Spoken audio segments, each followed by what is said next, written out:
बिजाथि सायख'नाय मोनसे हाबाफारि लादों। औ माने मानगोनां इमरान मासुद एमपि बिथाङा जाबाय स्क्रिनिं कमिटि क'अर्डिनेसन मेम्बार आरो बिथाङानो जाबाय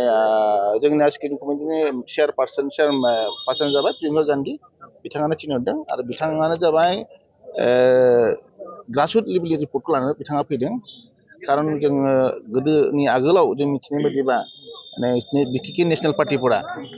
डाइरेक्टलि सोरखौबा गोजौनिफ्राय होगोन बे बिथांखौनो जोंनि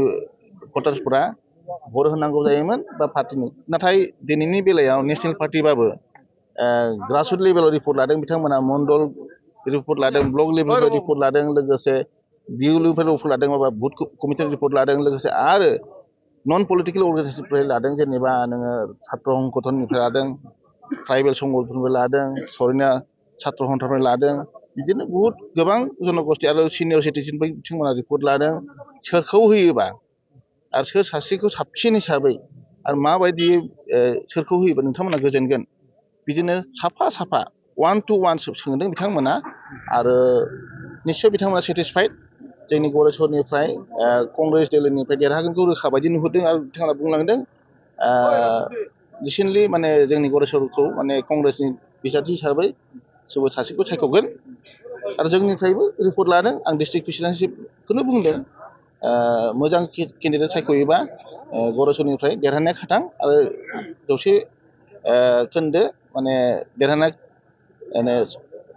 देरहागोन आरो स' ओंखायनो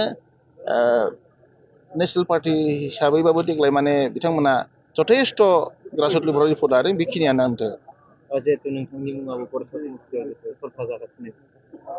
औ आंबो होदों नमिनेसनखौ होनायालाय खिन्थु बिथांमोना जे हाइकामाना जुदि आंखौ बिजाथि महरै होयोबा आं जथेस्थ' गोजोनगोन आरो लोगोसे आं देरहागोनखौबो आं आसा खालामो खारन जों बाहाय अपेन मोनसे सिट बिदिनो एसटि खथा जोंना किबाथ' दंबावो गरेस्वराव अपेनबाबो बाहाय जोंनि बिखेखै ट्राइबेल जोंनि बर' भटार्सआ 50,000नि खाथियाव बा 50,000 बांसिन जानो खाथियाव दङ लोगोसे सिंगल लार्जेस्ट कमिउनिटि हिसाबै दङ भटार्स हिसाबै बिनि गेजेराव जुदि आङो कंग्रेस दलनिफ्राय जुदि आं बिजाथि जायोबा